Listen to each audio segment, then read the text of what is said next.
रानावरची वस्ती एवढी नसते सस्ती, रानावरची वस्ती एवढी नसते सस्ती. खूपदा बघितल्या इथे वाऱ्याची आणि झाडांची कुस्ती, खूपदा बघितल्या इथे वाऱ्याची आणि झाडांची कुस्ती. एवढी नसते सस्ती रानावरची वस्ती.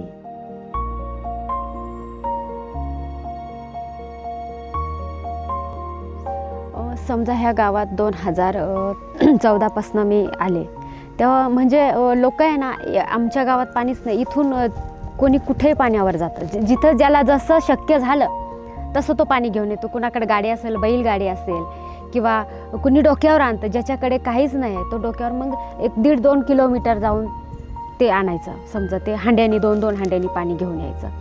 जी शहरातली लोक आहेत त्या पाण्यात हात पण धुवू शकत नाही, असं पाणी आम्ही पितो, असं पाणी पिलेलं आहे.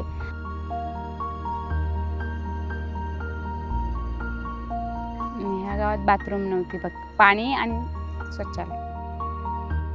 शेतामध्ये जात होतो, शेतामध्ये काही असं थोडं आडोशी आला ते असं जाऊन बसत होतो. विंचू अजून एक माझ्या मोठ्या मुलाला बी जास्त चावले होते 2-3 वेळेस शेतामध्ये जाताना. मग आम्ही पाणी खाली नदीवरनं आणायचं डोक्यावर. ते खराब पाणी झालं होतं, त्याच्यामध्ये जंतू पण होते. मग ते मॅडमने चेक केले, मग त्या बोलल्या का पाणी खराब आहे तुमचं. आता आपण बघितलं आहे की जास्त करून पाण्याचा हा जो बी त्रास आहे ह्या महिलांनाच असतो. घरामध्ये जो पाणी आणायचं असेल ह्या सगळा त्रास हा महिलांना असतो. त्याच्यामुळे आम्ही महिलांना एकत्र केलं.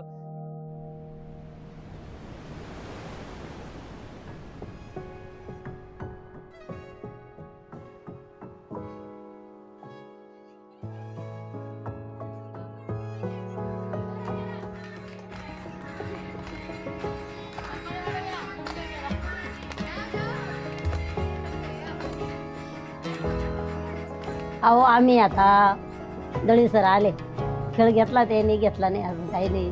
पण आम्हालाच లాగా వాటాయి.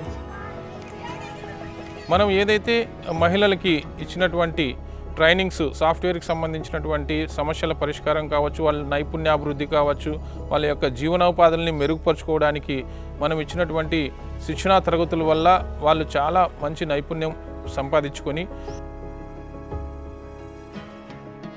ఫస్ట్ ఎవరు రాలే, కానీ జాయిన్ తర్వాత నానొస్తాను దాన్ని ఎట్లా ఇది చేయాలి, ఎట్లా వణకసి ఎట్లా అసికసి ఎట్లా అని మేడం చాలా బాగా ట్రైనింగ్ ఇచ్చి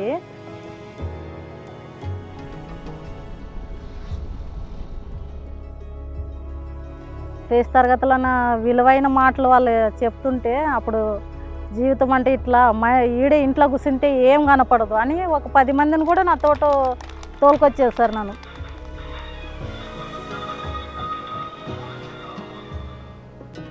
మేము ఒక వారం 10 రోజులు అదే అనౌన్స్మెంట్ పెట్టుకొని తిరిగి దానికి పాటలు కసు ఇట్లా డివైడ్ చేసే పాటలు పెట్టుకొని అట్లా పరిస్థితి వచ్చేది.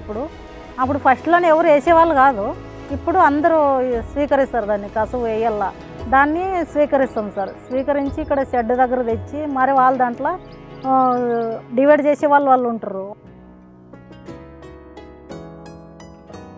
ಪರಿಚಯ ಆದಮೇಲೆ ನಾವು ಫೇಸ್ ತರಬೇತಿಗೆ ಹೋದ್ವಿ ಸರ್.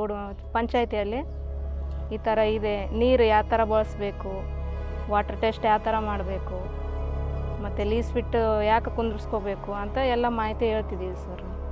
ಟೈಲರಿಂಗ್ ಕಲ್ತ ಮೇಲೆ ಸ್ವಸಹಾಯ ಸಂಘದಲ್ಲಿ ಬುಕ್ ಬರೆಯೋಕೆ ಹೋಗ್ತೀನಿ ಸರ್. ಅವರಿಗೆ ಉಳಿತಾಯ ಮಾಡಿಸೋದು, ಅಮೌಂಟ್ ಲೋನ್ ಇಸ್ಕೊಡೋದು, ಲೋನ್ ಕಟ್ಸೋದು.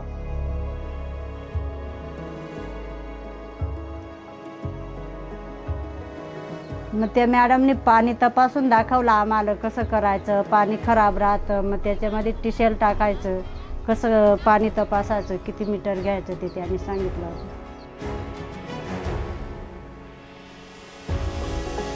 मग आम्ही जेवढ्या महिला होतो तेवढ्या महिला जमलो, आणि त्या महिला जमल्यानंतर मग आम्ही ग्रामपंचायतीला भांडलो.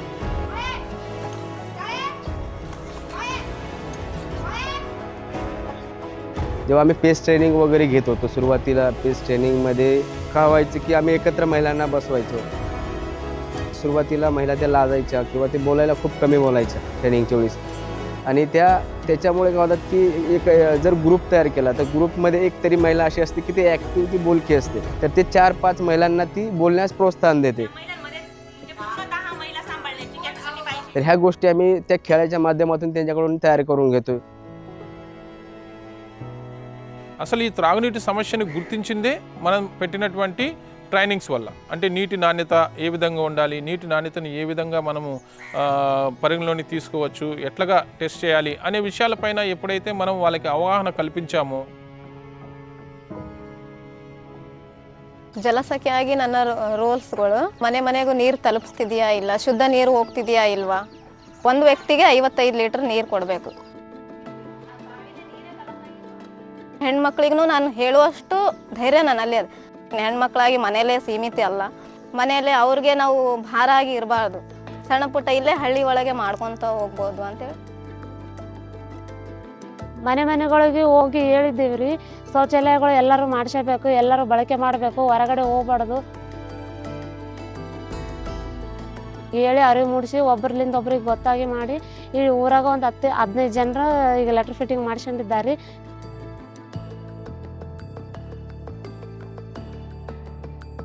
पहिल्यांदा माणसं बाया सगळे आमच्या तिकडे शेताकडे यायचे, आता तिकडं बी कोणीच दिसत नाही. असं मोठ्यापणाने सांगतो बाथरूम आहे, बाथरूममध्ये जा. पहिल्यांदा आलं का आम्हाला सांगणं पडायचं शेतामध्ये जा, पण आता पाहुणे रावळे वेले का आम्ही म्हणतो जा बाथरूममध्ये, तिथं बाथरूम चालू आहे. चांगलं वाटतंय ना आता खूप.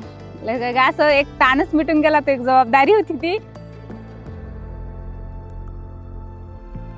त्यांच्याकडे टॉयलेट नाही, ते असे लोक थोडेफार उघड्यावर जातात. पण 99% जे असे कुटुंब आहेत त्यांना आम्ही रिपेरिंगची सुविधा उपलब्ध करून दिल्यामुळे ते आता स्वतः उघड्यावर न जाता ते त्यांच्या టాయిలెట్चा వాపర్ करतात. ఇంటింటికి వెళ్ళి మామూలుగా చెక్ చేస్తూ ఉంటామండి. అప్పుడప్పుడు ఏదన్నా వాళ్ళకి నీళ్ళు ఏదన్నా తేడా ఉన్నా కూడా ఎలా వాటికి అవగాహన కల్పించడము, అప్పుడప్పుడు మా కమిటీకి రమ్మని చెప్పడం అనేది జరుగుతూ ఉంటుంది. మాతో పాటు మా ఫ్యూచర్ తరాలు కూడా బాగుండాలి అన్న ఉద్దేశంతో నీటిని ఎలా పొదుపు చేయాలి, నీటిని ఎలా త్రాగాలి, ఎలా మన హెల్త్ అనేది డెవలప్మెంట్ చేసుకోవాలి. ನಾನು ಹ್ಯಾಂಡಿಕ್ಯಾಪ್ ಇದ್ದೀನಿ ಅಂತಂದ್ರೂ ಧೈರ್ಯದಿಂದ ಎಲ್ಲ ಥರ ಕೆಲಸನೂ ಮಾಡ್ತೀನಿ. ಈಗ ಊರೊಳಗೆ ಹೋಗಿನೂ ಎಲ್ಲನೂ ಹೇಳ್ತೀನಿ, ಮಾಡ್ತೀನಿ.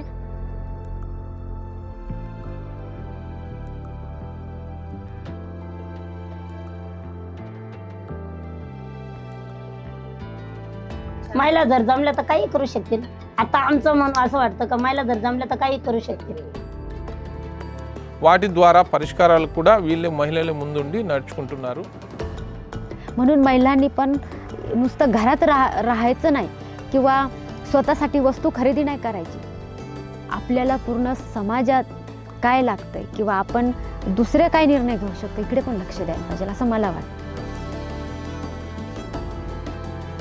का त्या माझ्या महिला एक जबाबदारी घ्यावं म्हणून नाही, त्या मागचं कारण हे पण आहे. पण त्यांना कधी कधी वाटतंय का फक्त आमच्यावर जबाबदारी टाकली. त्याच्या मागचं कारण हे आहे की त्यांनी स्वतः एक स्वावलंबी व्हावं.